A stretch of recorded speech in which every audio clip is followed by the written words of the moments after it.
Chad Blank with Team Tillman. And I'm Dan Tillman with Team Tillman, and we're with Cookbook Banker Realty. Now we're back in doing this walkthrough in this 1968 house, and Dan, this is probably the original countertops that came with this house. Yeah, and actually, you know, they're in very good shape. I don't see a lot of chips or dings on it at all. I agree. You know, they're in good shape, but let's be honest, it's not the most appeasing type of color. And you know, a lot of people kind of look at this like new countertops are kind of expensive, but there's some pretty simple things we can do. One suggestion I have, you know, for under $100, you go to any big box store, get countertop paint. It comes in multiple colors. You can paint this up, let it cure overnight. You know, probably easily done in a weekend. Maybe, you know, within 24 hours you can have your countertops back. Yeah, and then there's one other way if you don't want to spend money on the granite and you want to make it look like granite. There's a kit that you can purchase that, and I've done it, and it takes you about a weekend to get it done. But it deals with a sponge, and it's a three-part way in which you do things. And I'm no artist, yep. But I was able to do it. It covers about 35 square feet, and I think it turned out pretty good. Yeah, I've seen it, and you know, it actually looks pretty good. It makes this look a lot better than what it is. And it's an easy, cheap solution for while you're trying to save up for maybe those stone type of countertops there. Another option potentially could be butcher block as well. Butcher block is, you know, a little bit step up from this, not as expensive as the stone, and it's, you know, it looks really nice. So that's another option as well. So let's go to Mary to get some tips on how to stage your countertops when you're looking to sell your house.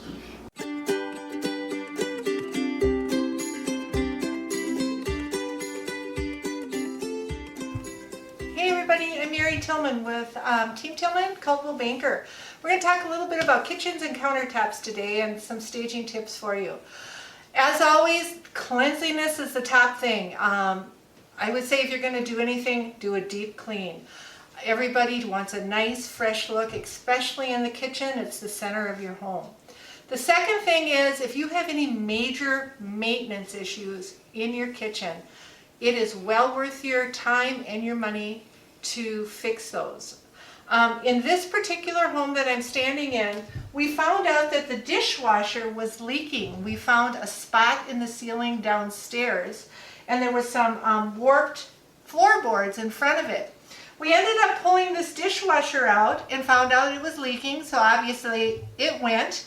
We replaced this floor, and it's just very nice. We sealed it with Kills and we caulked it. So now when we get our new dishwasher and put it in here, we also fixed the front board so it's no longer warped. It's going to look like brand new. It will match the rest of our appliances, and there won't be any question about the warped board. And we will also take care of the ceiling downstairs.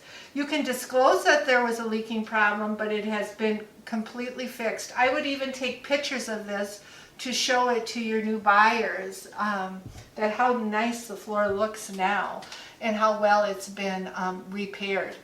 So maintenance issues are huge. They really do fall into staging because it's one thing that will deter buyers from actually being interested because they just think it's going to be so costly to fix. And this floor was not very costly at all to fix. So let's talk about countertops here. On this countertop, I have three things. Over here, I have a blender.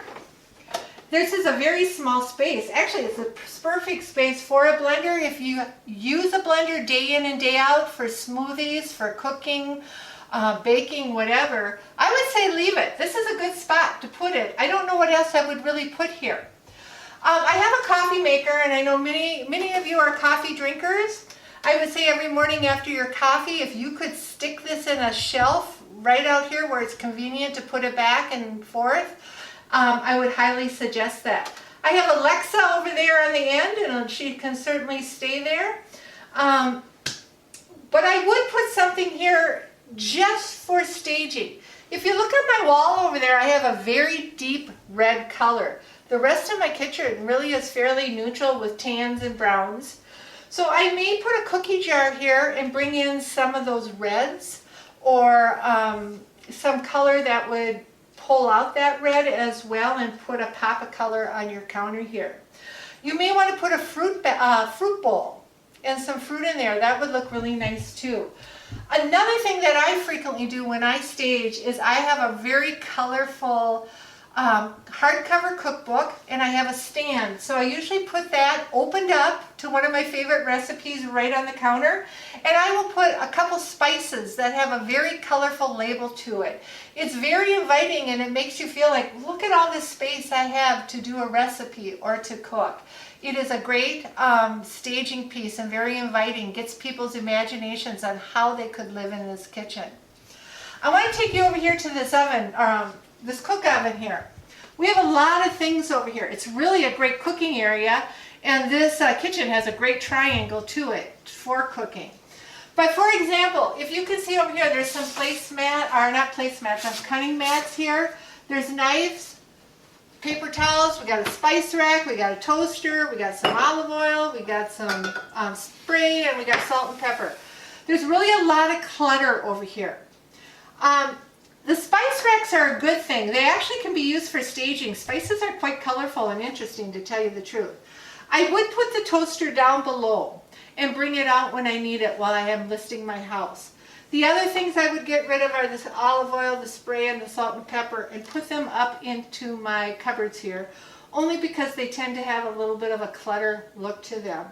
And then the other thing I would do is I would keep these two out. I think it's fine to keep them out, but I would put away either in my pantry or one of my drawers or cupboards here, my cutting mats. This would be a really cute area, especially since it has this nice accent. We just want it to look open and like there's plenty of room to do some cooking. Finally, if you are lucky enough to have a center island, I just love the center island in this home. It's actually a really good size. You can get 4 chairs around it. People with kids love it because their kids can sit here. They can do schoolwork. They can eat lunch here. They can have friends over and eat here. It's just a great opportunity. But even better yet, it's great for entertaining. You can put appetizers out here if you had guests over. You can do a smorgasbord type thing and put all your main dishes on here. This is a great entertaining island. I would keep it as clear and open as I possibly can. One thing I do love to do when I stage countertops, I love to maybe do a place setting or two with a pop of color. It just shows how easy you could use this for a little kitchenette area for your kids to grab a quick bite. It's so cute with the pendulum lights, this huge countertop. And somebody could even be serving their kids lunch and still be cooking a recipe over here. There's so much room for it.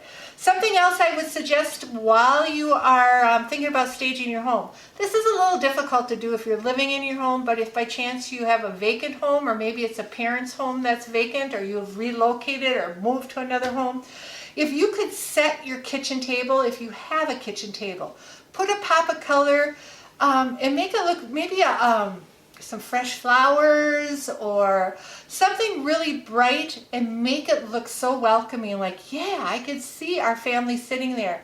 Many times if the home is vacant or they don't use the dining room very often, I will even stage the dining room. Buyers love to see what it's going to look like when I entertain. It really makes them picture themselves being here at home. So those are some great tips. The last thing I want to leave with you, and I see this so often when I come in to do tours and give tips of people on what they can do. Many times the refrigerator is full of magnets and pictures. And up here, the seller of this home has one of their kids' picture up here, and it's a little Easter egg with them in there, and they tucked it into the cupboard. They're adorable. And I know that this just makes all of our days when we can look at these type of things. When you're listing your home for sale, take them down. We do not want to distract your buyers. We want them to see the house as if they were to live here. We want them to imagine this being their home. And when you have a lot of this personal stuff up, it's hard to see that because all of you and your kids, your families, your artwork are up. So we really recommend that you take down all of those personal items. So there's some tips for your kitchen. They're easy things you can do with items you have. You do not have to have your home staged. You can make it look fresh, clean, with a pop of color. And perhaps some modern art would help too on the walls to give it a little bit more personality. If by chance you would like some tips and some help on how to stage your kitchen and your dining room, I would love to do a walkthrough and give you some ideas. And if you need some extra accessories, maybe that cookie jar or maybe a pop of color with a little setting, some artwork, a centerpiece, whatever it may be, I have my personal staging inventory and I would love to share some of those items with you when we list your house for sale. Hey, thanks for watching.